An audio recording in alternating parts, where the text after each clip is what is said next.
When Congressman Wesley Bell asked Defense Secretary Pete Hegseth to defend spending $45 million on a military parade while troops lack proper housing and veterans suffer inadequate care, what followed wasn't just political theater, it was a masterclass in accountability that exposed how showmanship has replaced genuine military priorities in Washington. I recognize the gentleman from Missouri, Mr. Bell.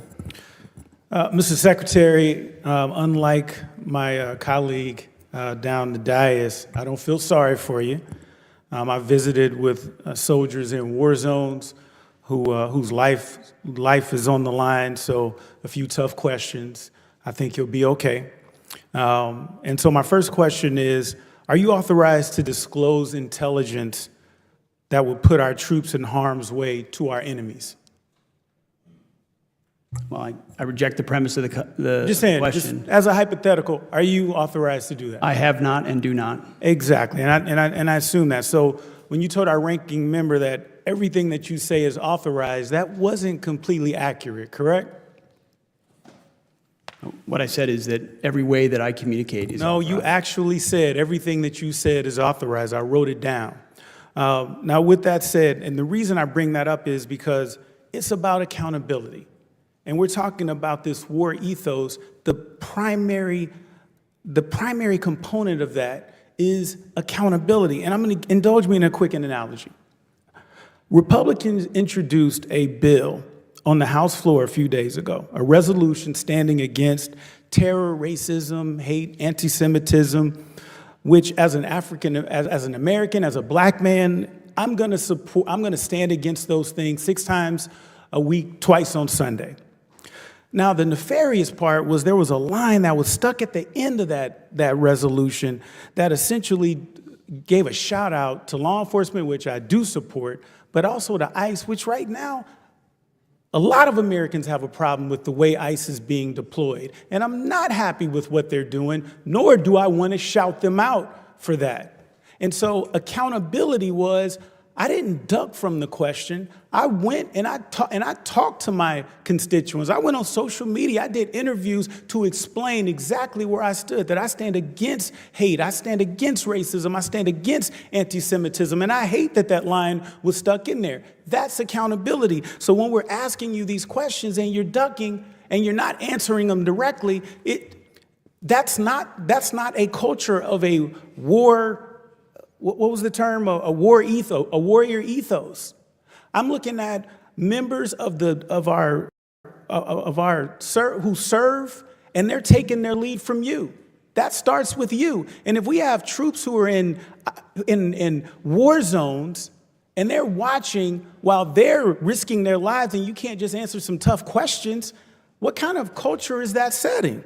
So, as a prosecutor, when I think about what's happening in California and around the country with ICE, it's not only dangerous and unconstitutional, but it raises serious public safety concerns because we have people with masks that are going around saying that they're ICE, and we've had reports of that, saying that they're ICE and committing crimes. And that's a big problem.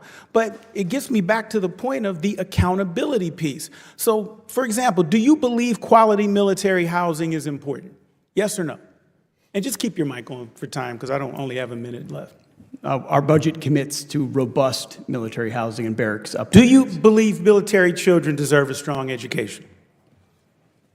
Our budget funds strong education, and we hope more educational choices for military. Love it. Is it a priority to provide real, reliable care to our veterans?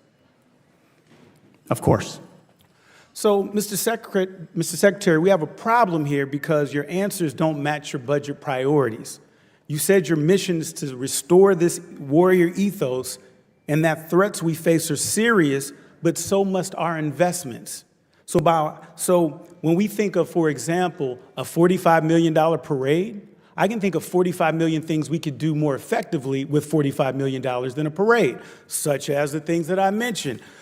Military housing, military children's education, providing reliable care for our veterans. All of these things would be higher on the priority than a parade. And so the parade, and when we talk about When we talk about showing strength, we're not talking about theater. We're not talking about showmanship. We're talking about things that actually make our military more lethal and keeps us safer. And so what I'm saying is that in my limited time left is accountability does matter, and this body cares about what our military is doing, because we care about national security, and we all take it very seriously. Gentleman's time My has time. expired. What Congressman Wesley Bell did in that hearing room wasn't just ask tough questions. He performed a surgical dissection of how accountability works in a functioning democracy versus what happens when leaders prioritize spectacle over substance. Bell's interrogation of Defense Secretary Pete Hegseth over the $45 million military parade revealed a fundamental disconnect between stated values and actual budget priorities that should alarm every American who cares about military readiness. Bell began by establishing a crucial principle: authorization limits exist for a reason. When he pressed Hegseth about whether he's authorized to disclose intelligence that puts troops at risk, Hegseth tried to deflect with, "I reject the premise." But Bell wasn't asking about intentions. He was establishing that even cabinet secretaries have boundaries they cannot cross. This matters because it demonstrates that no official, regardless of rank, operates without constraint. When Hegseth later claimed everything I say is authorized, Bell caught the overstatement immediately. This wasn't nitpicking, it was holding a defense secretary accountable for precision in language, something that becomes life or death when dealing with military operations. The congressman then pivoted to his central metaphor: accountability in political decisions. Bell described his own wrestling with a House resolution that bundled anti-terrorism language with problematic ICE endorsements. Rather than simply voting yes or no, he explained his position publicly, talked to constituents, and owned the complexity. This wasn't self-congratulation, it was modeling what accountability looks like. When leaders face difficult choices, they explain their reasoning, acknowledge trade-offs, and accept responsibility for consequences. Bell's questions about military housing, children's education, and veteran care weren't random policy preferences.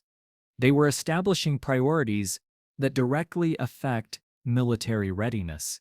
Quality housing reduces turnover and improves morale. Strong education for military families affects recruitment and retention.